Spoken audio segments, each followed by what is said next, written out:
감사합니다. 살아계신 하나님 은혜를 감사드립니다. 하루하루 주님과 동행하며 삶을 살게 하여 주시옵소서.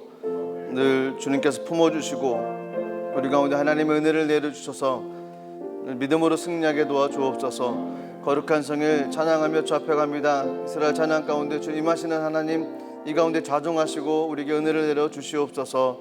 예수님 이름으로 기도드리옵나이다. 아멘. 내 진정 사모하는 친구가 되시는 구주 예수님은 아름다워라. 우리 같이 찬양 드리겠습니다.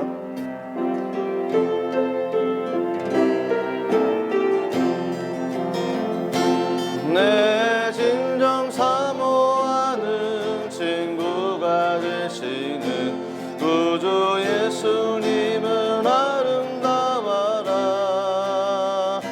산 밑에 백합하여 빛나는 새벽별, 주님 영원할 길 아주 없도다.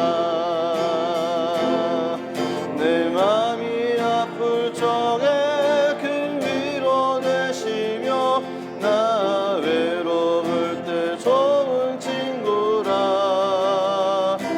주는 저 산 밑에 백합 빛나는 새벽별, 이 땅 위에 비길 것이 없도다. 내 맘에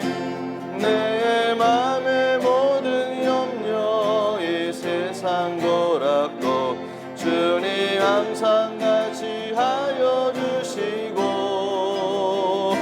시험을 당할 때에 악마에게 교를 즉시 물리치사 나를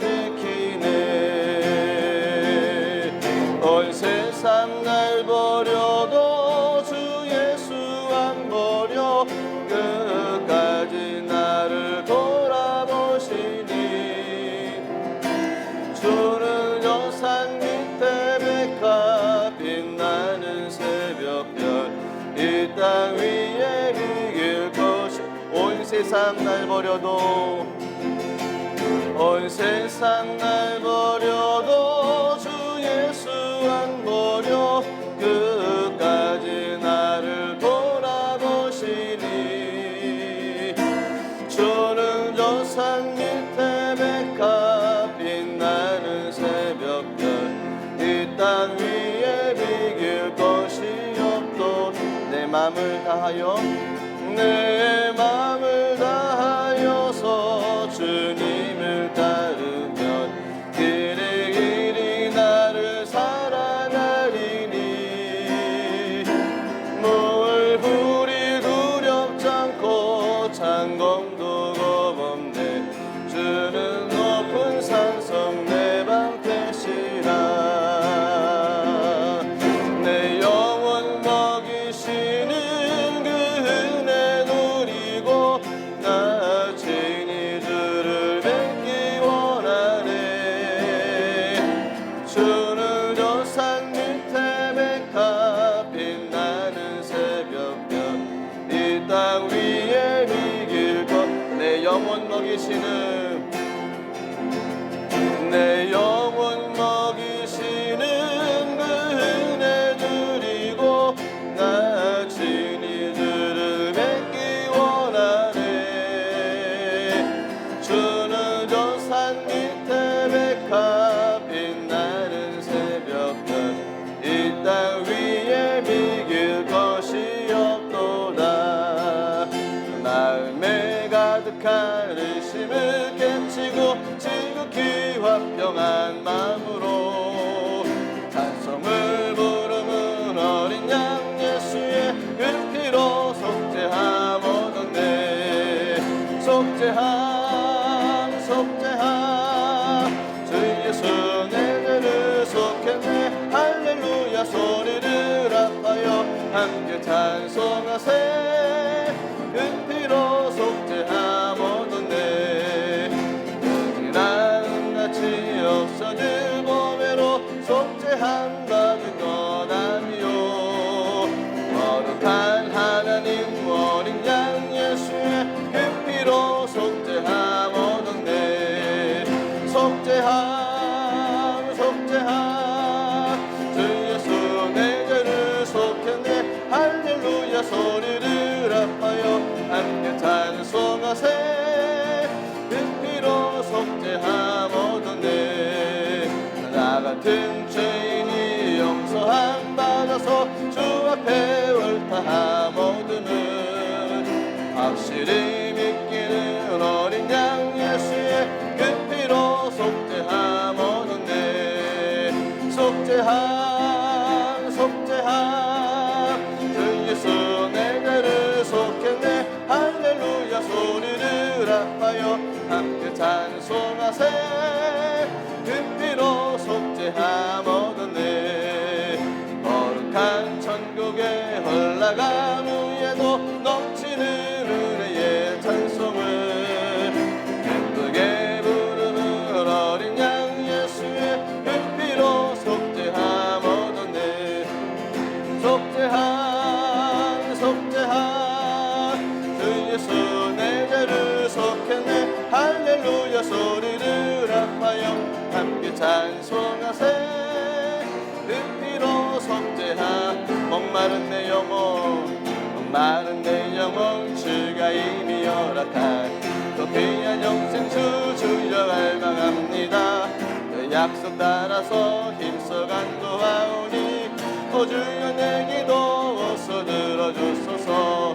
예수의 사랑 예수의 사랑 바다 물결같이 내게 임하니 영광의 물결에 온전히 쌓여서 내 영혼의 기쁨 한량 없도다. 주 내게 약속한 큰 비 내려주시려 은혜 이적으로 건너편에 떠올라 그 귀한 징조가 모두씩 보이니 나 힘을 다하여 주께 간구합니다. 예수의 사랑 예수의 사랑 바다 물결같이 내게 임하니 영광의 물결에 온전히 쌓여서 내 영혼의 기쁨 한량 없도다. 내 소라빛 지금 흡족히 내려 구원의 큰 강물 흘러차고 넘쳐서 내 주와 모든 죄 모두 씻어버리니 나 지금 은혜를 충만하게 받았네. 예수의 사랑 예수의 사랑 바다 물결같이 내게 임하니 영광의 물결에 온전히 쌓여서 내 영혼의 기쁨 그 차고 넘치는 주의 은혜의 물결 힘차게 밀려와 내게 만족합니다. 오 할렐루야로 주를 찬송하오니 내 맘의 기쁨이 항상 충만함이라. 예수의 사랑 예수의 사랑 바다 물결같이 내게 임하니 영광의 물결에 온전히 쌓여서 내 영혼의 거친 세상에서 실패하고는 그 손 못 자국 만져라. 고된 일 하다가 힘을 얻으리 그 손 못 자국 만져라. 그 손 못 자국 만져라. 그 손 못 자국 만져라. 주가 널 지키며 인도하시리 그 손 못 자국 만져라.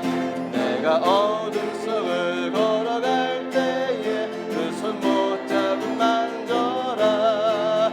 주가 참 평안을 내게 주시리 그 손 못 자국 만져라.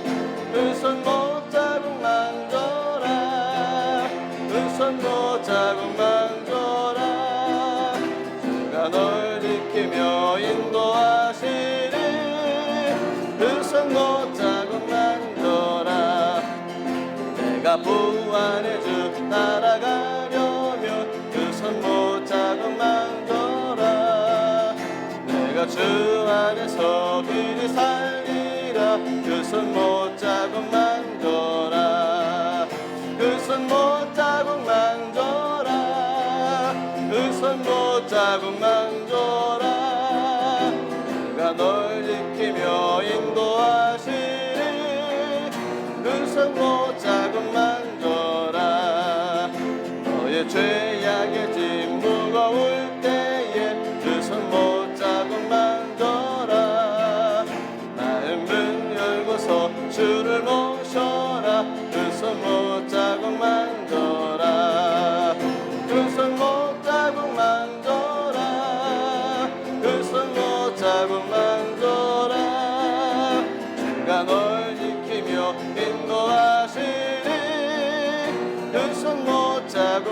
그 손 못자국 만져라 그 손 못자국 만져라 그 손 못자국 만져라 주가 널 지키며 인도하시리 그 손 못자국 나 속죄함을 받은 후 나 속죄함을 받은 후 한없는 기쁨을 나 헤아릴 수 없어서 늘 찬송합니다 나 속죄받은 후 나 속죄받은 후 주를 찬송하겠네 나 속죄받은 후 주의 이름 찬미하겠네 나 속죄함을 받은 후 내 맘이 새로워 주 뜻을 준행하면서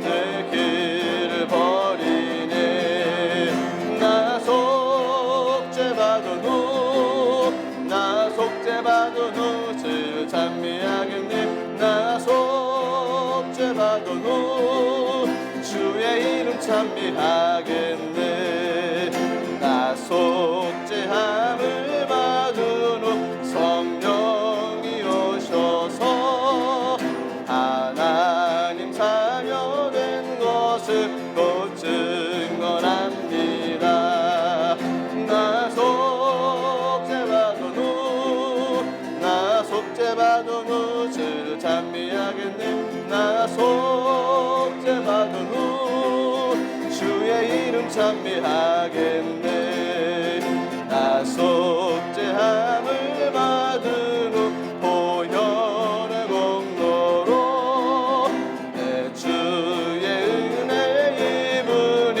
늘 평안합니다 나 속죄받은 후 나 속죄받은 후 주를 찬미하겠네 나 속죄받은 후 주의 이름 찬미 나 속죄받은 후 나 속죄받은 후 나 속죄받은 후 주를 찬미하겠네 나 속죄받은 후 주의 이름 찬미하겠네 죄짐 맡은 우리 구주 죄짐 맡은 우리 구주 어찌 좋은 친구인지 걱정 의심 무거운지 우리 주께 맡기세 주께 고함 없는 고로 복을 받지 못하네 사람들이 어찌하여 나를 주를 모르고 시험 걱정 모든 괴로움 시험 걱정 모든 괴로움 없는 사람 누군가 부질없이 낙심 말고 기도 드려 아르세 이런 진실하신 친구 찾아볼 수 있을까 우리 약함하시오니 어찌하리 아를 근심 걱정 무거운 짐 근심 걱정 무거운 짐 아니 진자 누군가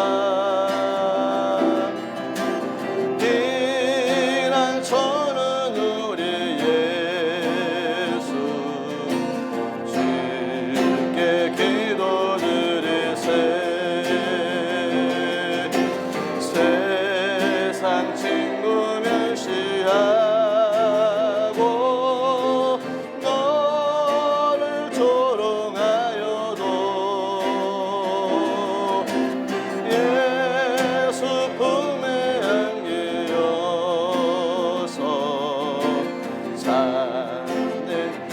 3절 다시 합니다. 근심 걱정 무거운 짐, 근심 걱정 무거운 짐, 아니 진자 누군가 길한 저는 우리 예수 주께 기도드리세. 세상 친구 멸시하고 너를 조롱하여도 예수 품에 안기어서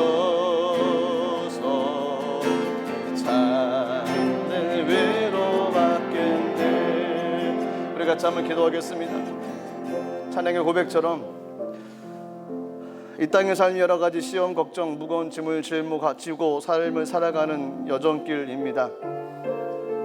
세상 사람들 멸시받고 조롱하고 핍박하는 가운데 믿음 지키며 이 땅의 삶을 살아가는 것, 그리스도인들이 가야 될 길입니다.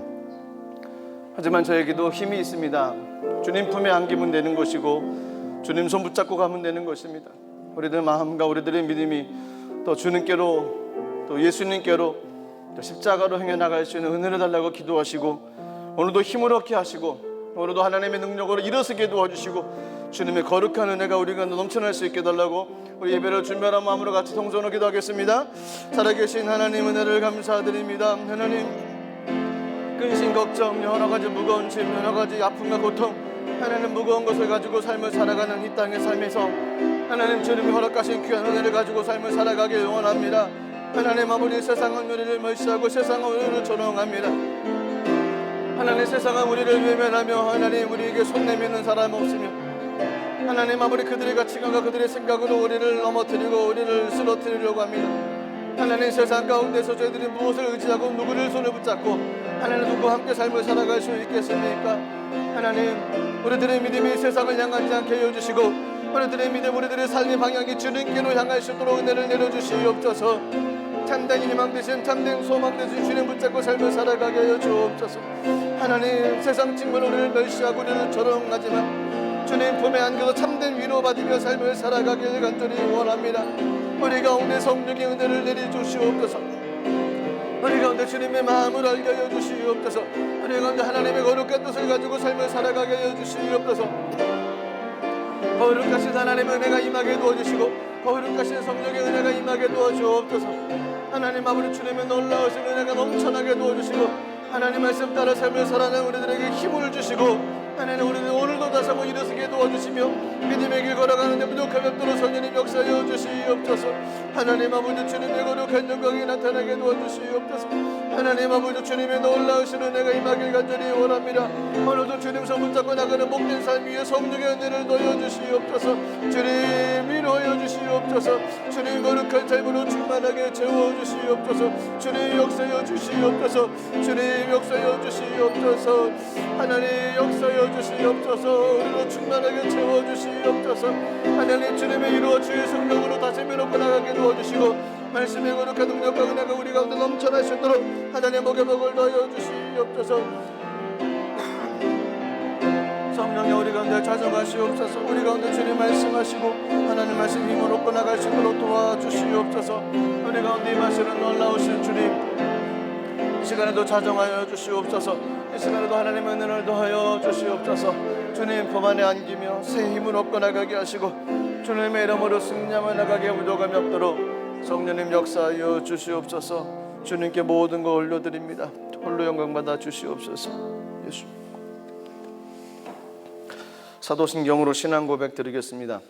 전능하사 천지를 만드신 하나님 아버지를 내가 믿사오며 그 외아들 우리 주 예수 그리스도를 믿사오니 이는 성령으로 잉태하사 동정녀 마리아에게 나시고 본디오 빌라도에게 고난을 받으사 십자가에 못 박혀 죽으시고 장사한 지 사흘 만에 죽은 자 가운데서 다시 살아나시며 하늘에 오르사 전능하신 하나님 우편에 앉아 계시다가 저리로서 산자와 죽은 자를 심판하러 오시리라. 성령을 믿사오며 거룩한 공예와 성도가 서로 교통하는 것과 죄를 사하여 주시는 것과 몸이 다시 사는 것과 영원히 사는 것을 믿사옵나이다. 아멘. 찬송가 419장으로 하나님께 찬양 드리도록 하겠습니다.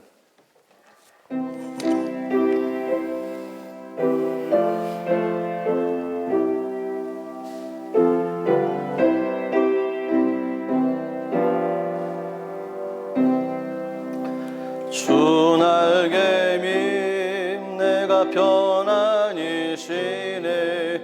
밤 깊고 비바람 몰아쳐도 아버지께서 날 지켜주시니 거기서 편안히 쉬리로다.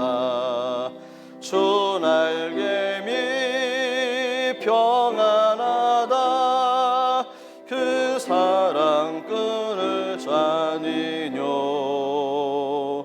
주 날개 밑 내 쉬는 영혼 영원히 거기서 살리. 주 날개 밑 나의 피난처 되니 거기서 쉬기를 원하노라. 세상이 나를 위로치 못하나 거기서 평화를 누리리라. 주 날개 밑 평안하다. 그 사랑 끈을 짜니뇨. 주 날개 밑 내 쉬는 영혼 영원히 거기서 살리. 주 날개 밑 참된 기쁨이 있네. 고달픈 세상길 가는 동안 나 거기 숨어 돌보심을 받고 영원한 안식을 얻으리라. 주 날개 밑 평안하다. 그 사랑 끈을 짜니뇨. 주 날개 밑 내 쉬는 영혼 영원히 거기서 살리. 아멘. 하나님의 말씀을 같이 보도록 하겠습니다. 신약 성경 마태복음 10장 16절 한 구절 말씀입니다. 신약 성경 마태복음 10장 16절 한 구절입니다. 제가 가진 성경은 신약 15페이지에 있습니다. 마태복음 10장 16절 말씀 우리 한 목소리로 같이 우리 합독하도록 하겠습니다. 시작. 보라, 내가 너희를 보냄이 양을 이리 가운데로 보냄과 같도다. 그러므로 너희는 뱀같이 지혜롭고 비둘기같이 순결하라. 아멘. 기도하겠습니다. 하나님, 은혜를 감사드립니다. 코로나 시기를 지내고 있는 우리들에게 날마다 하나님 은혜 부어주시고 믿음으로 충만하게 하여 주시옵소서. 세상에서 너희가 환난을 당하나 담대하라. 내가 세상을 이겼다. 주님 말씀하셨습니다. 하나님 말씀 붙잡고 나가는 이 땅의 삶이 되게 하여 주시고 주님 품 안에서 평안을 누리고 힘을 얻게 하여 주옵소서. 하나님 나라와 민족을 축복해 주시고 하나님 몸된 제단 위에 하나님 기름 부어 주시고 그 은혜가 가정과 삶으로 이어지게 하여 주시옵소서. 하나님 기도하고 나가는 가정 가운데 성령의 은혜를 더하여 주시고 여러 가지 힘든 환경 속에서도 하나님 믿음으로 이겨나가는 귀한 은혜를 허락하여 주옵소서. 열매 맺게 하시고 풍성함이 임하게 하시고 반드시 하나님 살아계시면 증거되어지는 복된 삶 되게 하여 주옵소서. 간절히 원하기는 하나님 시간에 말씀을 나누길 원합니다. 기록된 말씀 가운데서 주님의 마음을 알기를 원하오니 성령이여 주님의 마음을 알고 깨닫게 하여 주시고 하나님 이 땅의 삶에서 우리가 어떤 삶으로 삶을 살아가야 되는지 그 주님의 마음을 알므로 말미암아 그 마음 붙잡고 삶을 살아가기에 부족함이 없도록 성령 하나님 인도하여 주시옵소서. 이 시간에 온전히 하나님 주관하시고 좌정하시고 성령의 은혜를 더하여 주옵소서. 감사드리며 예수님 이름으로 기도드리옵나이다. 아멘. 마태복음 10장 16절 말씀 가지고 지혜롭고 순결하라 라는 제목으로 같이 말씀을 나누도록 하겠습니다. 오늘에 있는 그 본문 가운데 뱀같이 지혜롭고 비둘기같이 순결하라, 늘 이해가 되지 않는 부분이 한 부분이 있습니다. 뱀같이 지혜로워라. 늘 풀리지 않은 숙제가 이 부분이었습니다. 뱀같이 지혜로워라, 비둘기같이 순결하라, 이해가 가는 부분입니다. 양을 이리 가운데 보는 것 같다, 그것도 이해가 갑니다. 뱀같이 지혜로워라. 뱀이 지혜롭습니까? 늘 그것이 의문이었습니다. 그래서 오늘 그 말씀을 좀 가지고 여기서 성경에서 이야기하는 의미가 무엇인지, 또 하나님께서 저희들에게 말씀하시는 것이 어떤 마음인지 좀 그 마음을 좀 같이 나누려고 합니다. 마태복음 10장에는 12제자를 뽑으셨던 기록이 나와 있는 부분입니다. 12명의 제자들, 그리고 그들에게 예수님께서 천국이 가까이 왔다라고 전하라고 했습니다. 제자들이 방방곡곡을 다니면서 하나님 나라를 선포했습니다. 그런데 오늘 16절에 보니까 복음을 증거하는 가운데 이제 어려움이 있을 것이다 라는 내용이 그 16절로부터 시작해서 10장 마지막까지 계속되어집니다. 복음을 전하는데 어려움이 있을 것이다.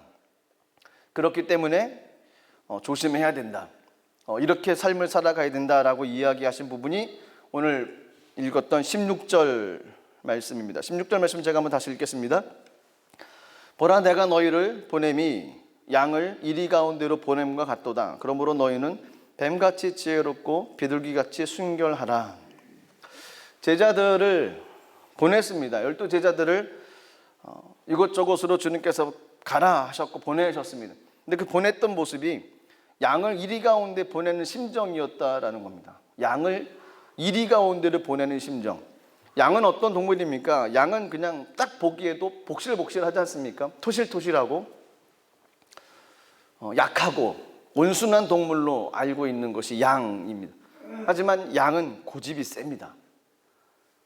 고집이 세고 앞을 많이 내다볼 수가 없습니다. 앞에 가는 양의 그 엉덩이만 볼 수 있는, 뒷밤을 볼 수 있는 것이 양입니다. 그러니까 멀리 내다보지 못하고 앞에 양이 가면 그 양 뒷공무리만 쫓아다니는 것이 양입니다. 온순한 것처럼 보이지만 고집이 굉장히 셉니다. 앞에 가는 양이 낭떠러리에 떨어지면 같이 떨어집니다. 그리고 떼를 지어서 무리를 지어서 다니는 것이 양입니다. 어쨌든 양이 그렇게 싸납거나 독하거나 이빨이 있거나 다른 동물들을 잡아먹거나 그렇지는 않습니다. 고집도 있고 좀 이렇게 무리를 지어 다니는 모습은 있지만 이리하고는 또 틀리다는 거죠. 근데 그런 양을 이리 가운데 보낸 것처럼 그런 마음이라는 겁니다. 이리는 어떻습니까? 이리는 그냥 맹수죠. 양을 잡아먹습니다. 공격할 수 있는 것. 그래서 하나님께서 이 양을 이리 때 가운데 보냈다라는 그 마음이 얼마나 조마조마하고 두근두근거리고 불안불안하겠습니까?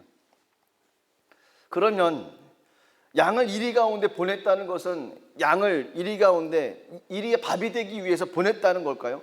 그것은 아니겠죠. 잡아먹으라 라고 해서 양을 이리 가운데로 보내는 사람은 없습니다. 동일합니다. 이 땅의 삶을 살아가는 그 저희들이 양으로 비유될 수 있는 것이고, 이리가 세상 아니겠습니까? 이 세상 가운데 우리가 잡아먹히기 위해서 주님께서 저희를 이 땅에 보내셨을까요? 그렇지는 않을 겁니다. 뭔가 하나님의 계획이 있을 겁니다. 그냥 잡아먹히고 세상에 따라서 삶을 살아가게끔 만들어 놓고 그냥 악에게 눌려서 삶을 살아가라, 그것은 하나님의 뜻이 아닐 것입니다. 성경을 어딜 봐도 그런 하나님의 계획이 있다라는 말씀은 없습니다. 오히려 말도 되지 않지만 양이 이리를 잡아먹는 거죠. 주님께서 원하셨던 것은 양이 이리를 잡아먹기를 원하셨습니다. 있을 수 없는 얘기겠지만 이 땅에 저희를 보내셨던 하나님의 마음은 저희가 세상에 정목당하고 세상에 굴복당하고 세상에서 놀림당하고 조롱당하고 그리고 어려움 당하고 세상에 치여서 그냥 실패한 사람으로, 무능력한 사람으로 실망하면서 삶을 살아가기를 원하시는 것은 하나님의 마음이 결코 아닙니다. 양이 이리를 들이받아서 이기길 원하신다는 겁니다. 저희로 하여금 세상을 이기길 원하신다는 겁니다. 그렇게 하기 위해서 주님께서 두 가지를 하라라고 하시는 것이 오늘 읽었던 16절의 내용입니다. 그 첫 번째 해야 될 것은 뱀같이 지혜로워라 라는 겁니다. 두 번째로 해야 될 것은 비둘기같이 순결하라 라는 겁니다. 그래서 먼저 뱀같이 지혜롭다라는 얘기를 좀 살펴보도록 하겠습니다. 이런 글이 있더라고요. 옛날 아라비아의 어느 마을에 이슬람교를 믿는 왕을 여러 해 동안 시중 들었던 유대인 소년이 있었답니다. 그런데 얼마가 지나지 않아서 이 주변 사람들, 이간질하던 사람들로 인해서 고발을 당했습니다. 이 소년이. 왜냐하면 이슬람교도들이 믿는 알라 신을 믿지 않고 유대인의 하나님을 믿고 있다는 것이 왕에게 이제 그 정보가 들어간 것입니다. 왕이 화가 났습니다. 그래서 이 유대인 소년을 불러서 궁궐로 불렀습니다. 그리고 재판을 내려서 절판을 내렸는데 결론이 사형이었습니다. 그런데 그 유대인 소년이 평상시에 궁에서 열심을 다했거든요. 최선을 다하고 머리 굴리지 않고 양심도 속이지 않고 정말 열심히 일했던 것을 이제 왕이 알고 있어서 그냥 죽일 수는 없고 마지막으로 한 가지 소원을 들어주겠다라고 하면서 이제 이야기를 이렇게 했습니다. 알라신도 나도 자비심이 깊다. 내가 어렸을 때부터 착하고 충성스럽게 열심히 일해온 것을 내가 알고 있고 그래서 마지막으로 한 가지 소원을 들어주겠다. 내가 죽기는 반드시 죽을 텐데 어떤 방식으로 죽었으면 좋을 것인지 네가 정했으면 좋겠다라는 겁니다. 목매달아 죽든지 참수형을 당하든지 굶어 죽든지 하여간 여러 가지 그 사형 방법이 있는데 하나를 내가 정해라. 이것이 왕이 내리는 그 알량한 자비였습니다. 그리고 왕좌 옆에다가 그 모래시계 있지 않습니까? 그걸 뒤집어 놓고 시간만 가기를 이제 지켜봤습니다. 이 모래시계가 거꾸로 다 넘어갈 때까지 이 소년이 이야기를 해야만 됩니다. 근데 유대인 소년은 모래시계가 한참 계속 이렇게 내려가는 동안에도 얼굴에 수심이 없고 근심이 없었습니다. 그냥 밝고 명랑한 표정이었고 아무 말 하지 않으면서 그냥 싱긋싱긋 웃고만 있었던 겁니다. 좀 이상하지 않습니까? 얼마 지나지 않아서 그 모래시계가 이제 다 시간이 끝나버렸습니다. 그래서 왕이 그 유대인 소년에게 물어봤습니다. 결정을 했냐고, 어떤 방식으로 죽을 건지 마음으로 결정을 했냐고 물어봤을 때 이 유대인 소년이 이렇게 대답을 했습니다. 예, 정했습니다. 나는 늙어서 죽는 방법을 선택하겠습니다.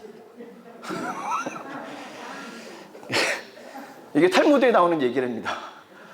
저도 한참 웃었습니다. 지혜가 있는 거죠. 빨리 결정해라. 그 초조함과 그 불안한 가운데 거기에 휩쓸려 가지고 막 조바심 내면서 어떻게 할까 그 걱정하는 것이 아니라 지혜가 있었다는 겁니다. 살아가다 보면 지혜가 참 중요한 것 같습니다. 그런데 오늘 본문에 보면 이해가 되지 않는 예수님께서 지혜롭게 삶을 가라라고 하면서 그 비유로 얘기한 동물이 뱀이라는 겁니다. 그리스도인들에게서 생각나는 뱀의 이미지는 사다리입니다. 뱀은 혐오의 동물이고요. 간교한 거죠. 창세기에 나오는 뱀, 아담과 하와로 인해서 범죄하게 만들었던 뱀, 간교함이었습니다. 이 뱀의 정체를 계시록에 보니까 이렇게 표현되어 있습니다. 계시록 20장 2절에 보니까 용을 잡으니 곧 옛뱀이요 마귀요 사단이라 잡아서 1000년 동안 결박하여. 옛뱀이요 마귀요 사단이라. 계시록 12장 9절에도 그렇습니다. 큰 용이 내쫓기니 옛뱀 곧 마귀라고도 하고 사단이라고도 하며 온 천하를 꿰는 자라. 그가 땅으로 내쫓기니 그의 사자들도 그와 함께 내쫓기니라. 좋은 표현은 성경에 없습니다. 뱀에 대한 얘기는 뭐 사단이요 마귀요 유혹하는 사람이요 온 천하를 꿰는 사람이요. 창세기에 아담과 하와를 깼던 그 뱀도 역시 이렇게 저희가 알고 있고 또 그렇게 사람을 힘들게 하고 현혹시키고 하나님으로부터 시험 들게 만들어서 유혹하게 만들어서 주님으로부터 떨어지게 만드는 것이 사단이었습니다. 요한복음 8장 44절에도 이렇게 표현되어 있습니다. 너희는 너희 아비 마귀에게서 났으니 너희 아비의 욕심대로 너희도 행하고자 하느니라. 그는 처음부터 살인한 자요 진리가 그 속에 없으므로 진리에 서지 못하고 거짓을 말할 때마다 제 것으로 말하나니 이는 그가 거짓말쟁이요 거짓의 아비가 되었음이니라. 사단은 뱀으로 비유된 것은 사단이었습니다. 사단은 늘 넘어뜨리고 또 하나님부터 멀게 하는 간교한 짐승으로 저희가 알고 있습니다. 또 아까 읽었던 요한복음에서는 또 그것이 세상의 지혜라고 또 얘기를 합니다. 예수님께서 제자들을 보내셨을 때 뱀같이 지혜로워라 라고 얘기하셨습니다. 뱀의 지혜를 가지라는 걸까요? 뱀의 지혜는 넘어뜨리는 거죠. 뱀의 지혜는 사람을 농락시키는 거고 사람을 하나님으로부터 멀게 만드는 것이 뱀의 모습입니다. 예수님께서 제자들에게 세상의 지혜를 가져라 그리고 뱀의 지혜를 가져라 이렇게 당부하면서 그들을 보내셨을까요? 그건 절대로 아니죠. 분명히 그런 의미는 아닐 것입니다. 뱀 같은 그런 지혜로운 마음을 가져라라는 의미일 것입니다. 하지만 그것이 쉽게 저희들에게 납득이 되지는 않습니다. 여기서 중요한 그 방법이 한 가지가 있습니다. 마태복음을 읽을 때는 유대인의 관점으로 읽어봐야 됩니다. 왜냐하면 마태복음이라는 책이 유대인을 대상으로 썼기 때문에 그렇습니다. 유대인의 관점을 갖지 않고서는 성경이 풀리지 않을 수도 있습니다. 이해가 되지 않을 수도 있습니다. 뱀같이 지혜로워라 라는 것도 유대인의 관점으로 바라보지 않으면 솔직히 납득하기가 쉽지 않습니다. 뱀같이 지혜로워라. 뱀이 어떻게 지혜롭습니까? 뱀은 간교한 겁니다. 근데 어떻게 그 모습을 닮아가라는 겁니까? 그래서 유대인의 관점으로 봐야 됩니다. 그래서 유대인의 관점을 좀 보도록 하겠습니다. 놀랍게 유대인들이 생각하는 뱀은 지혜라는 겁니다. 왜냐하면 보통 짐승들은 혀가 하나입니다. 근데 뱀은 갈라져 있죠. 그래서 그 당시 사람들은 혀라고 하는 신체 기관이 말을 잘할 수 있는 것이라고 생각을 했습니다. 그래서 혀가 하나 있는 것보다는 둘인 것이 더 말을 잘한다라는 거예요. 근데 여기서 또 한 가지 생각해야 될 것은 말은 잘한다는 것은 그만큼 지혜롭다라고 생각을 했다는 겁니다. 이것이 저희들하고 틀린 겁니다. 유대인들이 생각하기에는 혀가 갈라진 것이 혀가 두 개가 된 것이 말을 잘하고 그것이 지혜롭다고 생각을 했다는 겁니다. 중동의 문화 가운데 보면 우리나라하고 좀 많이 틀린 게 있습니다. 한국 사람들은 남자들보다 여자분들이 이야기하는 걸 좋아합니다. 그렇지 않습니까? 학교 다니는 학생들도 한참 집에서 막 통화해요. 1시간, 2시간 막 통화하더니 그런 얘기 있지 않습니까? 우리 못다한 얘기는 내일 만나서 얘기하자 그러고 끊어버리는 거예요. 이해가 되지 않는 모습인데 중동 문화에서는 남자들이 그렇다는 겁니다. 남자들이 아침 일찍 커피숍에 모이면 그렇게 이야기를 한답니다. 끊임없이 이야기를 하고 쉴 새 없이 하루 종일 이야기를 하는 것이 중동 문화에 있는 남자들이라는 겁니다. 무슨 주제가 쏟아져 나오는지 이야기가 끊어지지를 않습니다. 그리고 비슷한 거겠죠. 우리 내일 만나서 또 얘기하자고. 또 그들의 얘기를 잘 듣다 보면은 그들의 논리에 현혹이 되어지기도 하고 그들의 논리에 빠져들어서 그냥 그렇구나라고 생각하고 나가는 부분들도 많다는 겁니다. 그래서 그들 가운데 중동 문화 가운데서는 이야기하는 것을 굉장히 흥미롭고 재미있게 생각을 합니다. 그리고 또 그렇게 말을 잘하는 사람들이 인기 있는 사람이고요. 또 인기 있는 사람들이 말을 잘하고 하다 보니까 어떤 생각까지 가게 되어지냐면 말을 잘하는 사람은 지혜롭다라고 생각을 한다는 겁니다. 중동 문화가 그렇다는 겁니다. 학식이 많다는 것이 아니고 지혜롭다는 겁니다. 현명하다라고 생각을 한다는 겁니다. 비슷하지 않습니까? 유대인들의 관점 비슷합니다. 그래서 좀 찾아봐야 할 것이 있습니다. 그러면 성경에서 기록되어져 있는 그 단어, 지혜롭다는 단어가 어떤 방식으로 이렇게 사용이 되었는지를 보면은 성경의 의미를 좀 더 자세히 알 수가 있습니다. 먼저 이슈가 되어지는 부분은 창세기 3장에 나오는 뱀입니다. 뱀은 간교하다라고 되어 있습니다. 그리고 간교하다라고 하는 히브리 언어가 아루브라고 하는 단어랍니다. 뱀은 간교하다. 그 간교하다는 단어 아루브. 그런데 그 단어가 다른 곳에서도 사용이 되었습니다. 다른 곳에서는 어떤 의미로 사용된지를 보면은 거기서 어떤 것을 좀 유추할 수가 있습니다. 그 단어가 사무엘상 23장 22절에도 사용이 됐습니다. 이렇게 말씀이 기록되어 있습니다. 어떤 사람이 내게 말하기를 그는 심히 지혜롭게 행동한다 하나니 너희는 가서 더 자세히 살펴서 그가 어디에 숨었으며 누가 거기서 그를 보았는지 알아보고. 여기 창세기 3장에서 뱀은 간교하다라고 하는 단어하고 비슷한 단어가 어디 있습니까? 없지요. 없습니다. 그런데 사무엘상 23장 22절에도 똑같은 단어가 사용이 되었습니다. 어떤 단어로 사용이 되었을까요? 지혜롭다는 단어로 사용되었습니다. 어떤 사람이 내게 말하기를 그는 심히 지혜롭게 행한다. 그 지혜롭다라는 단어가 아루브라고 하는 창세기 3장에서 뱀이 간교하다라고 표현됐던 단어하고 히브리 단어가 같다는 겁니다. 놀랍지 않습니까? 잠언에도 이런 부분들이 몇 번 반복이 되어집니다. 잠언 12장 16절에도 보면은 미련한 자는 당장 분노를 내거니와 슬기로운 자는 수욕을 찾느니라. 여기선 슬기롭다라는 단어, 아루브라고 하는 단어, 지혜롭다, 또 창세기 3장에서 기록되어져 있던 간교하다라는 단어하고 같은 단어라는 거예요. 그 잠언 13장 16절에도 그렇습니다. 무릇 슬기로운 자는 지식으로 행하거니와 미련한 자는 자기의 미련한 것으로 나타내느니라. 여기서 슬기롭다는 것도 아루브라는 단어입니다. 잠언 14장 8절도 그렇습니다. 슬기로운 자의 지혜는 자기의 길을 아는 것이라도 미련한 자의 어리석음은 자기를 속이는 것이니라. 슬기롭다, 슬기로운, 아루브라는 단어입니다. 좀 이상하지 않습니까? 창세기 3장에서는 그것을 간교하다라고 표현되어져 있고 나머지 부분 사무엘상이나 잠언에 보면 슬기롭다라는 단어로 표현되어 있습니다. 그리고 오늘 본문이었던 마태복음 10장 16절에 있는 단어도 그렇습니다.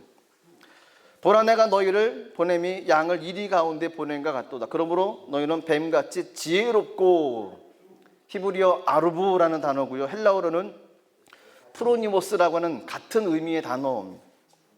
뱀같이 지혜롭고 간교한 것이 아니고 지혜롭다는 거였습니다. 그래서 이 단어들을 통해서 볼 수 있는 것은 지혜로운 것을 말하는 거였습니다. 이 단어는. 근데 이것이 뱀에게 적용이 되었을 때만 이것이 간교하게 표현되어져 있던 거였습니다. 그러니까 뱀이라고 하는 이미지 때문에 사단이 뱀을 통해서 다른 사람을 꾀이고 넘어뜨리려고 하는 모습으로 사용하다 보니까 이것이 간교하다는 의미로 사용이 되어져 있지, 이것은 지혜롭다는 단어였습니다. 그래서 한마디로 얘기를 하면 유대인들의 개념에 있어서는 뱀이 지혜로운 동물이었습니다. 그 이야기는 말을 잘하는 지혜로운 동물로 그들이 알고 있었다는 겁니다. 신약시대에 넘어오면 이런 표현들이 또 있습니다. 마태복음 3장 7절인데요. 이렇게 되어 있습니다. 요한이 많은 바리새인들과 사두개인들이 세례 베풀어 오는 것을 보고 이르되 독사의 자식들아 누가 너희를 가르쳐 임박한 진노를 피하라 하더냐. 독사의 자식들아라는 뱀을 관한 이야기가 또 나와 있습니다. 또 마태복음 23장 33절에도 그렇습니다. 뱀들아 독사의 새끼들아 너희가 어떻게 지옥의 판결을 피하겠느냐. 이 독사의 자식들아라고 하는 표현을 누구를 보고 한 이야기가 있습니까? 바리새인과 사두개인들을 보고 이야기를 했습니다. 그 당시 바리새인들과 사두개인들의 위치가 어떤 위치였는지를 좀 봐야 됩니다. 유대 사회에서 랍비라고 하는 직업을 가지고 있는 사람들이 있었습니다. 랍비들은 토라의 원칙에 의해서, 그러니까 율법의 원칙에 의해서 삶을 살아갈 수 있도록 사람들에게 조언도 해주고 가르치는 사람들입니다. 말씀대로 삶을 살아갈 수 있도록 가르치는 직업, 그것이 랍비들의 모습이었습니다. 그러니까 사람들의 인생 가운데 하나님의 기준에 맞춰서, 율법에 맞춰서 삶을 살아갈 수 있게 만드는 사람들, 그 랍비들이나 바리새인들이나 서기관들 모습도 비슷비슷했다는 겁니다.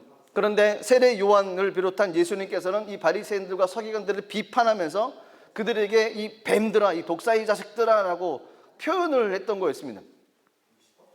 그것을 보면은 그들이 하는 모습이 그 가운데 좀 보여지는 것을 좀 유추를 할 수 있습니다. 이런 것입니다. 서기관들과 바리새인들, 율법을 가르치고 그 토라를 설명해 주는 사람들입니다. 그런데 그들이 스스롭게 지혜롭게 생각하는 사람들이고 말을 잘하는 사람들이었다는 겁니다. 그런데 그들이 하는 이야기를 예수님이나 세례 요한의 입장에서 볼 때는 율법으로 인해서 사람들의 생명을 살리고 사람들로 하여금 하나님의 말씀으로 쫓아갈 수 있도록 인도해 주는 것이 아니라 그들의 멸망으로 이끄는 모습으로 갖게 만들었다는 겁니다. 그러니까 그들이, 바리새인들과 서기관들이 가르쳤던 그 내용들이 생명을 살리는 쪽으로 가지 못하고 그 사람들의 멸망과 파멸로 갈 수 있게 만들었다는 겁니다. 그래서 예수님이 지적을 했던 것이 이 독사의 자식들아 라고 얘기를 했던 것입니다. 말을 잘해서 지혜롭게 보이긴 하지만 그 말 속에는 생명이 아니고 독이 있었다는 겁니다. 바리새인들과 서기관들, 말 잘하는 사람들, 지혜롭다라고 생각하는 사람들, 그들이 했던 얘기도 역시 동일하게 이야기는 했지만 그 이야기는 에덴 동산에서 있었던 뱀과 같은 모습으로 독이 있었다는 겁니다. 잘못된 길로 가게 만들었다는 것입니다. 시편 140편 3절에 보니까 이렇게 말씀되어 있습니다. 뱀같이 그 혀로 날카롭게 하니 그 입술 아래에는 독사의 독이 있나이다. 예수님께서 제자들을 여러 고을로 보내십니다. 그리고 당부하셨습니다. 양을 이리 가운데 보내는 심정이라고 하면서 뱀같이 지혜로워야 된다라는 겁니다. 이 이야기는 어떤 의미로 한마디로 정할 수 있겠습니까? 뱀같이 지혜로워라. 유대인의 관점에서 볼 때는 이 말은 이렇게 표현할 수 있습니다. 한마디로 지혜롭게 말을 해라. 지혜롭게 말을 해야 된다는 겁니다. 바리새인들과 서기관들, 율법, 토라를 인용을 해서 지혜롭게 말을 했지만 오히려 그것은 죽이는 독과 같은 모습이 있었습니다. 제자들에게는 그렇게 당부하는 것이 아니었습니다. 예수님께 제자들에게 뱀같이 지혜로워라, 그것은 말씀을 가지고 나갔을 때 그들의 생명을 담아서 영혼을 살려야 된다는 거였습니다. 죽이는 독이 아니라 살리는 말씀으로 그들이 삶을 살아가야 된다는 겁니다. 그래서 뱀같이 지혜로워라, 말을 잘해야 된다, 생명이 있는 말을 해야 된다라는 겁니다. 그렇습니다. 저희들이 이 땅의 삶을 살아가는 동안에 말을 잘해야 됩니다. 지혜로운 말을 해야만 됩니다. 그렇다면 이 세상 가운데도 지혜로운 말은 어떤 말일까요? 오늘 마태복음 10장 후반절 16절 뒤에 나오는 내용을 통해서 보면 그 지혜로운 이야기는 내 얘기가 아니라 하나님 이야기라는 겁니다. 내 이야기를 하는 것이 아니라 하나님의 은혜를 경험한 것을 이야기라는 것입니다. 지혜롭다고 생각되어서 내가 알고 있는 지식과 내가 알고 있는 경험을 가지고 얘기하는 것, 이것이 지혜로운 것이 아니라는 겁니다. 내가 생각나는 건 이야기한다고 그거 지혜로운 것이 아니라는 겁니다. 하나님 나라를 이야기를 해야 되고 하나님 은혜를 이야기를 해야 되고 하나님 부어주신 은혜를 이야기를 해야 된다는 것입니다. 그래서 저희들이 사람들 만나서 이야기를 할 때 내 얘기가 아니라 하나님 이야기를 하는 거죠. 하나님께서 은혜 주셨던 그 이야기를, 은혜를 나누는 겁니다. 그 이야기를 하라는 겁니다. 제자들로 하여금 그 이야기를 하라는 겁니다. 은혜 받은 이야기, 하나님께서 주셨던 은혜를 누리는 이야기, 하나님 나라가 임한다는 이야기, 영광스러운 이야기, 축복받은 이야기, 살아계신 하나님의 이야기, 그 이야기를 하라는 겁니다. 그것이 뱀같이 지혜로워라는 이야기라는 겁니다. 근데 그 이야기는 내 스스로 만들어낼 수가 없습니다. 그 이야기는 성령님께서 주셔야지만이 가능합니다. 하나님을 만난 사건을 통해서 얻을 수 있는 이야기가 바로 그 이야기라는 겁니다. 하나님을 경험하지 못하고서는, 하나님의 말씀으로 만나지 못하고서는 그 이야기는 내 얘기밖에 나가지 않았습니다. 하지만 하나님을 경험한 사람에게는 하나님 이야기가 나갈 것입니다. 성령님께서 내게 은혜를 부어주시는 그 은혜가 나간다는 것이죠. 그렇습니다. 제자들에게 주님께 당부하셨던 것은 그거였습니다. 세상에 가서 만약에 베드로라고 하면 베드로 자신의 이야기를 하는 것이 아니고요, 베드로가 만난 하나님을 이야기하기를 원했던 거였습니다. 그것이 뱀같이 지혜로워라는 겁니다. 좋은 이야기 하라는 겁니다. 은혜로운 이야기 하라는 겁니다. 하나님 이야기 하라는 것이었습니다. 제자들에게 줬던 당부가 바로 이것입니다. 그 당부는 이 땅의 삶을 살아가는 그리스도인에게 주시는 당부하고 동일하지 않겠습니까?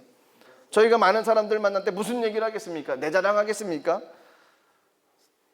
한계가 있지 않습니까? 자랑할 게 얼마나 많습니까? 자랑할 거 없습니다. 그냥 주님 자랑하면 그것으로 충분합니다. 하나님 은혜 주셨던 거 이야기하면 그것으로 충분한 것입니다. 그래서 마태복음 10장 19절 20절에 보면은 16절 이후에 어려움은 계속 당하지만, 힘들고 고난도 당하지만 이런 이야기가 있다라고 마태복음 10장 19절 20절에 말씀하셨습니다. 말씀이 이렇게 되어 있습니다. 너희를 넘겨줄 때 어떻게 또는 무엇을 말할까 염려하지 말라. 그때 너희에게 할 말을 주시리니 말하는 이가 너희가 아니라 너희 속에서 말씀하시는 이 곧 너희 아버지의 성령이시니라. 제자들에게 뱀같이 지혜로워라. 그 이야기는 결국 하나님 이야기하라는 겁니다. 그들 이야기하지 말라는 겁니다.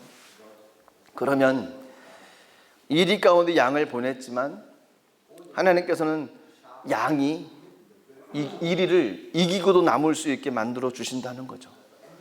그렇습니다. 저희들이 해야 될 것이 바로 그것입니다. 하나님 은혜 경험하고 하나님 자랑하며 나가는 삶을 살아가야 됩니다. 두 번째로 제자들에게 당부하셨던 것은 비둘기같이 순결하라는 겁니다. 비둘기같이 순결하라. 비둘기는 온유한 성품, 순결, 순종, 또 성령을 상징하기도 하고 많은 것을 상징하지 않습니까? 원어적 의미를 봐도 순결함이라는 것은 섞이지 않는다, 또 죄가 없다, 단순하다, 순진하다, 이런 것으로 의미가 있다고 합니다. 그래서 불의와 섞이지 않는 것, 세상과 타협하지 않는 것을 의미를 하고요. 세상의 더러움과 섞이지 않는 것, 순수한 성품을 의미하기도 하고요. 세상적인 잔꾀를 부리지 않고 단순하게 주님을 바라보는 것, 순결하다, 이 원어의 의미로서 바라볼 수가 있습니다. 그냥 주님 바라보며 믿음으로 가는 거죠. 요령 피지 않고 하나님 열심히 섬기며 나간다는 겁니다. 근데 어떤 분들은 그런 분들이 있지 않습니까? 믿음 생활을 하다 보면 너무 열심을 내지 말아라, 너무 깊이 빠져들어가지 말아라. 어떻게 보면 좋은 쪽의 의미일 수도 있겠지만 하나님의 관점에서 볼 때는 주님은 한 길을 가기를 원하신다는 겁니다. 그래서 열왕기상 18장 21절에 보면 이렇게 얘기를 하셨습니다. 엘리야가 모든 백성에게 가까이 나아가 이르되 너희가 어느 때까지 둘 사이에서 머뭇하려느냐. 야훼가 만일 하나님이면 그를 따르고 바알이 만일 하나님이면 그를 따를지니라 하니 백성이 말 한마디도 대답하지 아니하는지라. 결정하기를 원하시는 거였습니다. 그렇습니다. 주님께서는 신앙생활하는 동안에 저희들이 한 길만 가기를 원하십니다.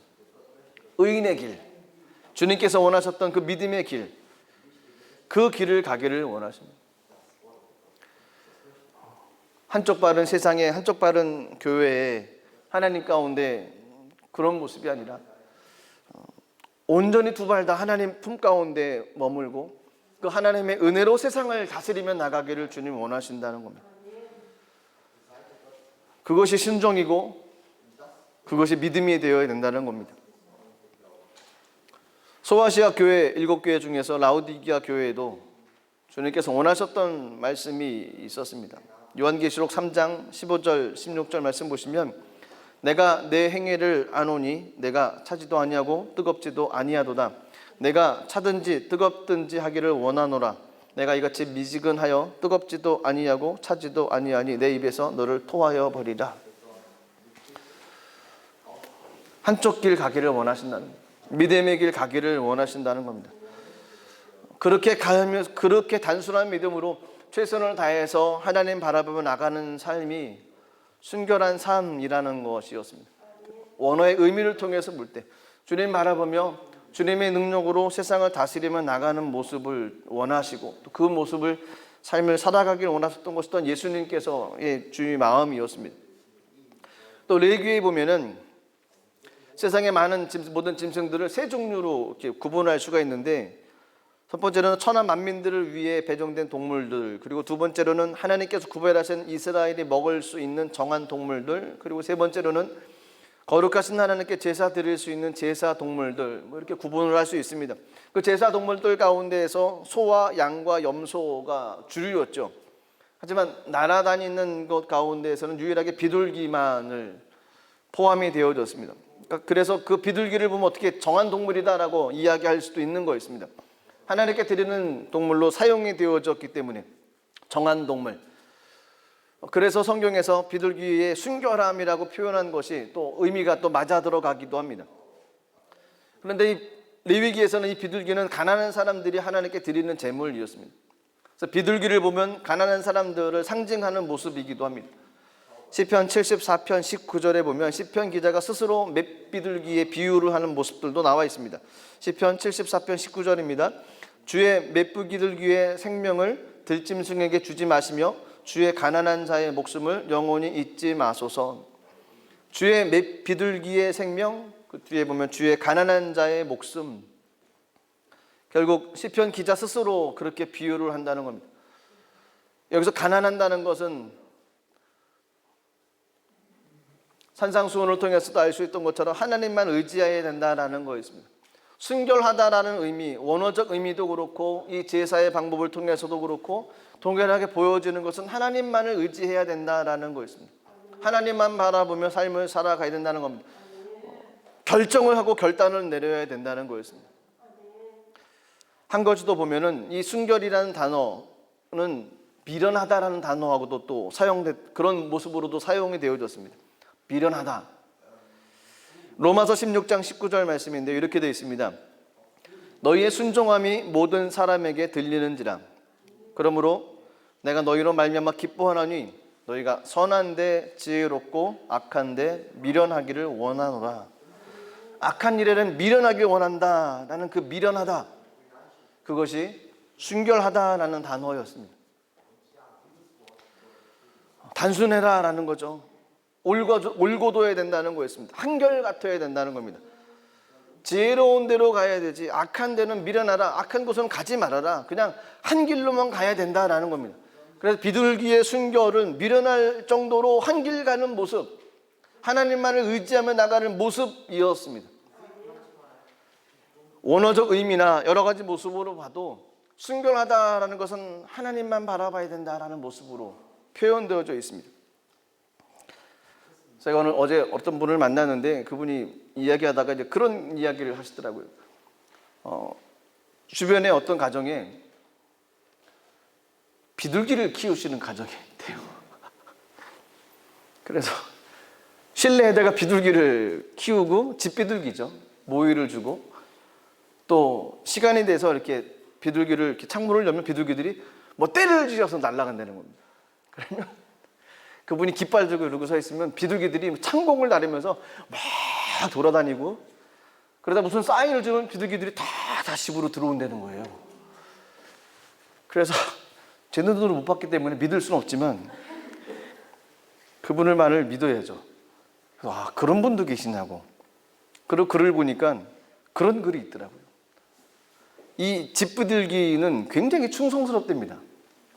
그래서 옛날에 편지나 전화가 발달하지 않았을 때 이 집비둘기를 훈련을 시켜서 편지를 전달하는 도구로 사용을 했다는 겁니다.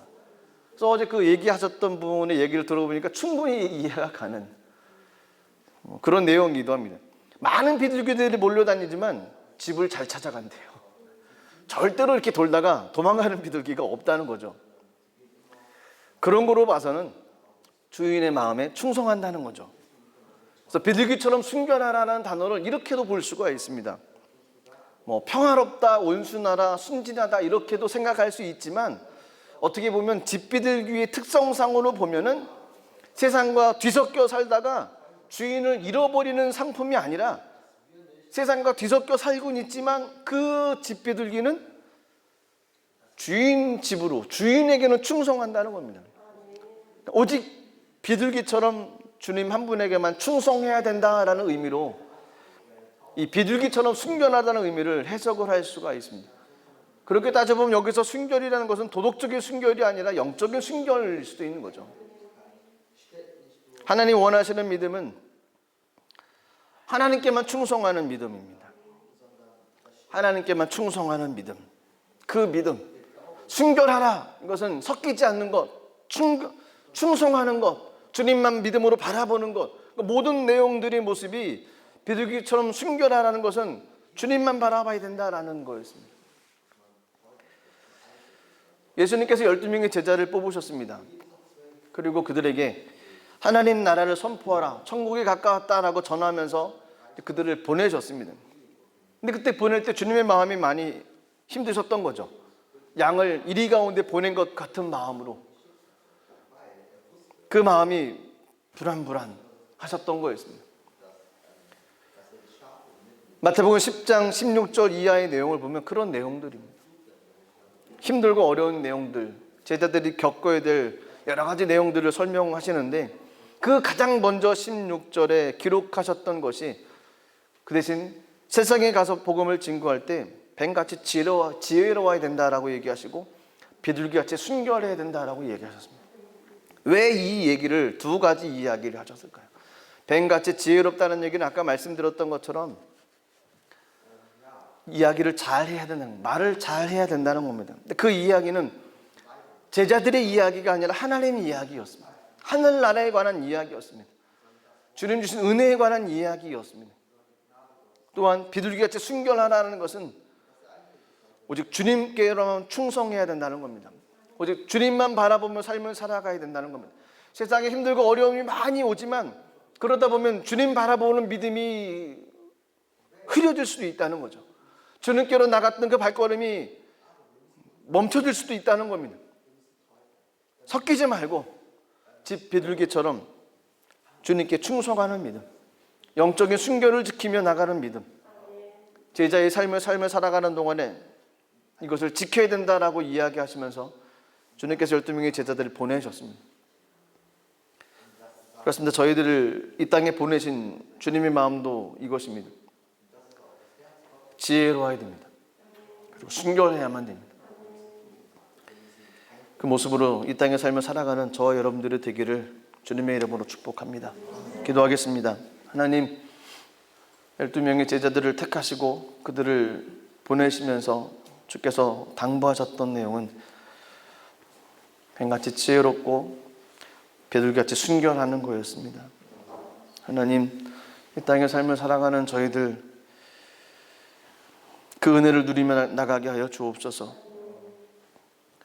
내 이야기만 하고 나의 삶만 나타내는 것이 아니라 내게 주셨던 하나님의 은혜를 간증하고 하나님의 나라를 이야기하고 하나님에 관한 말을 하는 귀한 삶이 되게 하시고 세상에 섞여 살고 있지만 믿음 흔들리지 않고 주님 의지하고 나갈 수 있는 하나님의 삶이 되게 하여 주시옵소서.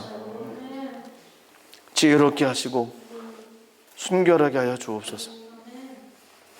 감사드리며 예수님 이름으로 기도드리옵나이다. 아멘. 우리 말씀을 생각하면서 잠시 한번 기도하겠습니다. 우리들의 삶을 살아가는 방향이 정해져야만 됩니다.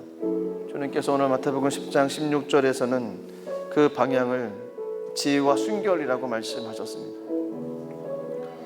하나님 나라에 관한 이야기, 주님 바라보며 나가는 삶.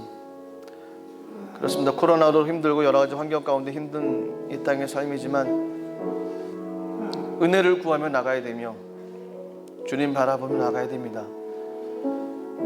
내 삶을 자랑하는 것 한계가 있습니다. 넘어질 수 있습니다. 주님 자랑하면 주님 채워주실 것입니다. 우리 그런 삶으로 삶을 살아갈 수 있게 달라고 이 시간 기도하시고 또 몸된 제단에 하나님의 은혜를 구하며 나가는 가정들 삶이 있습니다. 치료의 권능을 베풀어 주시고 또 가정의 은혜를 베풀어 주시고 삶으로 채워주신 주님의 은혜가 넘칠 수 있게 달라고 우리 다 같이 이 모든 기도 제목을 가지고 통성으로 같이 한번 기도하겠습니다. 살아계신 하나님 은혜를 구하고 주님께로 나갑니다. 하나님 열두 제자들을 택하시고 그들에게 하나님 나라에 관한 이야기, 하나님 나라를 선포하며 삶을 살아가라고 하셨습니다. 하나님 열두 제자들을 보내실 때 세상 가운데 보내는 제자들을 하나님 이리 가운데 양을 보내는 것 같은 마음이라고 하셨습니다. 그래 주님께서 당부하셨습니다. 너희는 뱀같이 지혜롭고 비둘기같이 순결하라 말씀하셨습니다. 하나님 뱀같이 지혜롭다는 말씀, 하나님 말을 잘하기를 원하셨던 주님의 마음을 알게 하시면 감사합니다. 내 이야기만 하는 것이 아니라 하나님 땅에 살면서 하나님 이야기를 하고 나의 삶을 나타내는 것만 하는 것이 아니라 하나님만을 증거하고 하나님만이 영광 올려드리며 나갈 수 있는 귀한 삶을 살아갈 수 있도록 은혜를 내려주시옵소서. 저희들이 무엇을 말하고 무엇을 이야기하겠습니까?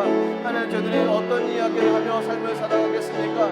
하나님 아버지 우리에게 지혜를 허락하여 주옵소서. 유대인들이 생각하는 지혜는 말을 잘하는 거였습니다.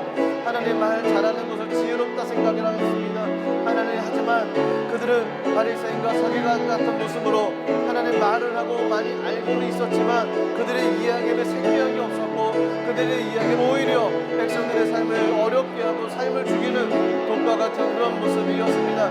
하나님 우리들의 삶의 모습이 그런 모습은 아닙니까? 우리가 많은 이야기를 하고 많은 말을 합니다만 하나님 저희들이 하는 이야기를 통해서 아버지 다른 사람이 영혼이 회복되어지고 영혼이 다시 한번 일어날 수 있는 은혜를 누려야 되는데 하나님 저희들이 하는 이야기 수많은 이야기를 통해서 오히려 그들의 영혼을 어렵게 하고 그들을 하나님 힘들게 하는 모습은 있지 않습니까?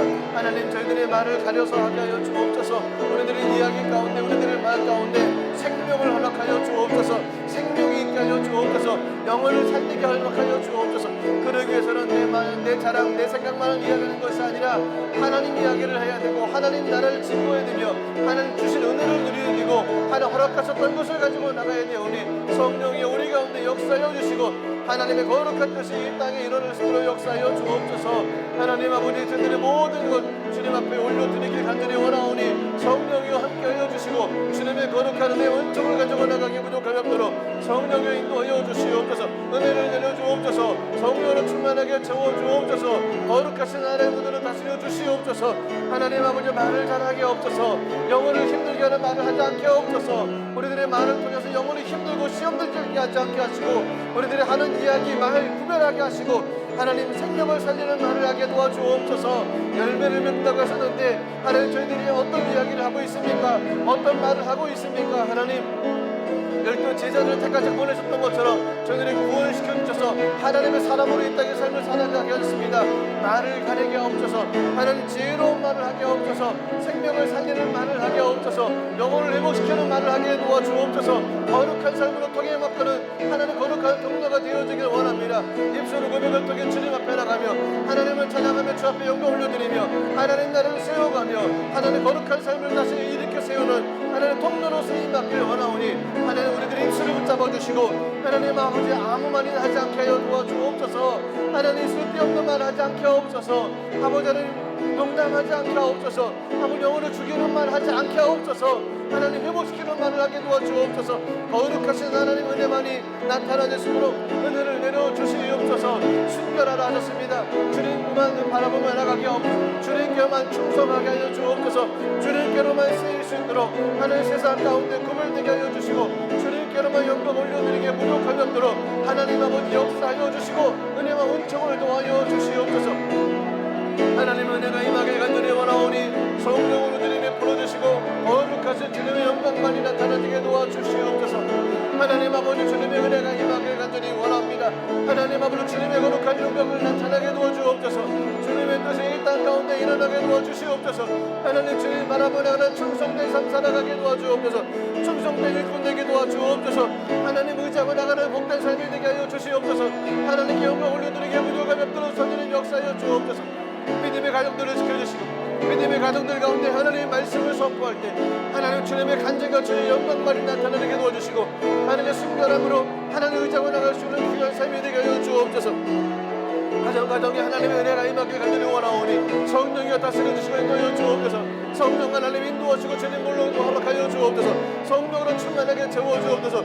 거룩하신 하나님 은혜가 임하게 도와주옵소서. 하나님 나타나시고 하나님 인도하심으로 충만하게 채워주옵소서. 하나님이여 주님의 은혜를 내려주시옵소서. 하나님이여 주님의 영광을 허락하여 주옵소서. 하나님 아버지 성령으로 충만하게 채워주시고 우리들 가정과 삶을 지키시고 하나님 가정의 모든 질병과 문제가 물러가게 하시고 하나님 거룩한 나라가 회복되어지게 도와주시고 성령의 은혜가 임하게 도와주시옵소서. 하나님 역사하여 주옵소서. 하나님 역사하여 주시옵소서. 성령의 은혜를 내려주시옵소서.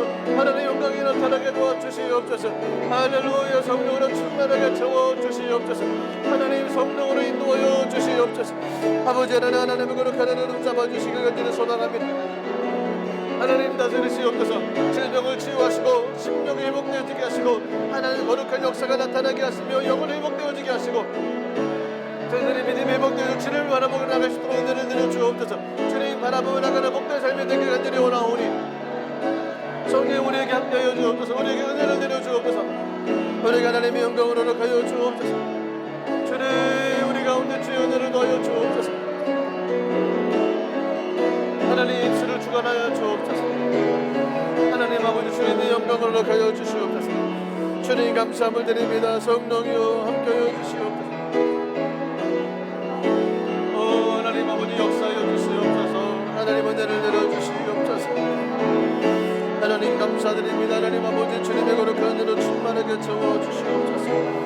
주님 감사드립니다. 성령이여 성령이여 우리 가운데 임하시옵소서. 우리 가운데 말씀하여 주시옵소서. 주의 은혜로 충만하게 채워주시옵소서. 주님 감사드립니다. 성령이여 성령이여 우리 가운데 역사하여 주시옵소서. 하나님 아버지 감사드립니다. 성령이여 말씀 따라 삶을 살아가게 도와주옵소서. 살아계신 하나님, 주님께서 12제자를 세상에 보내실 때 양을 이리 가운데 보낸 것 같다라는 말씀을 하셨습니다. 그래서 그들에게 당부하셨습니다. 지혜로워야 된다라고 말씀하시고 순결해야 된다고 말씀하셨습니다. 그 지혜로움은 하나님께로부터 오는 것이며 그 지혜로운 것은 말을 잘 하라는 거였습니다.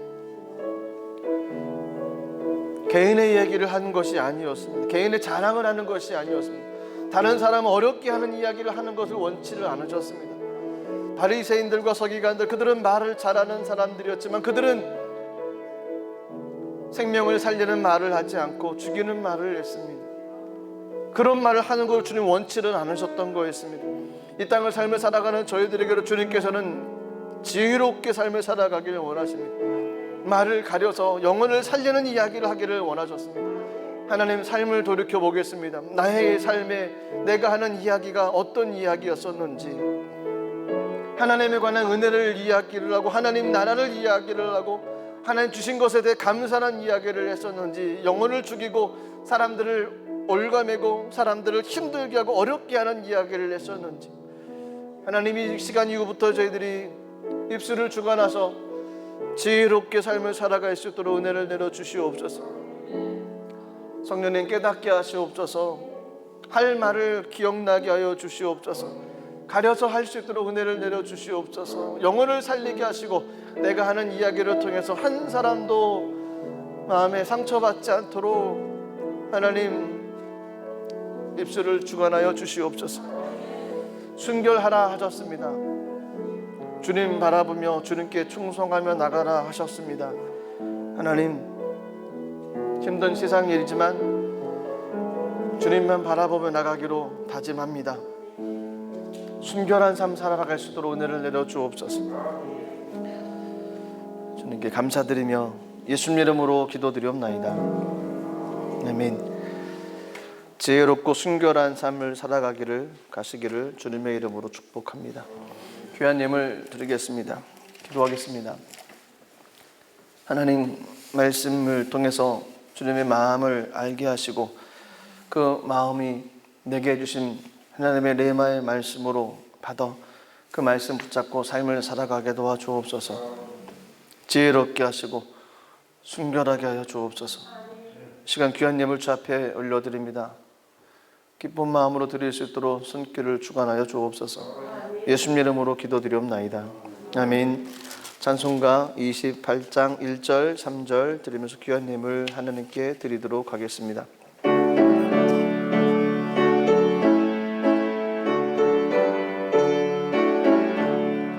복의 근원 강림하사 찬송하게 하소서. 한량없이 자비하심 증량할 기록보다 전사들의 찬송가를 내게 가르치소서. 구속하신 그 사랑을 항상 찬송합니다. 주의 귀한 은혜 받고 일생 빚진 자 되네. 주의 은혜 사슬 내사 나를 주께 매소서. 우리 마음은 연약하여 범죄하기 쉬우니 하나님이 받으시고 전국인을 지소서. 아멘. 드린 예물 하나님께 올려드리도록 하겠습니다. 살아계신 하나님 은혜를 감사드립니다. 말씀을 통해서 주님의 마음을 알고 삶을 살아가게 하여 주시고, 하나님 오늘 마태복음 10장 16절 말씀처럼 지혜롭고 순결한 삶 살아가게 도와주시옵소서. 귀한 예물주 앞에 올려드립니다. 드린 손길 축복하시고 기억하시고 하나님 삶으로 채워주시고, 이 예물 주님 축사하셔서 하나님 나라 온전히 세워져 가는데 부족함이 없도록 주님 역사하여 주옵소서. 주님께 감사 영광 올려드리며 예수님 이름으로 축복하며 기도드리옵나이다. 아멘. 지금은 우리 주 예수 그리스도의 무한하신 은혜와 아버지 하나님의 크신 사랑과 보혜사 성령님 내주 교통 충만 역사하심의 은혜가 지혜롭고 순결한 삶 살기로 다짐하며 세상으로 나가는 모든 믿음의 원석들 위해 이제부터 영원토록 함께 하시기를 간절히 축원하옵나이다. 아멘.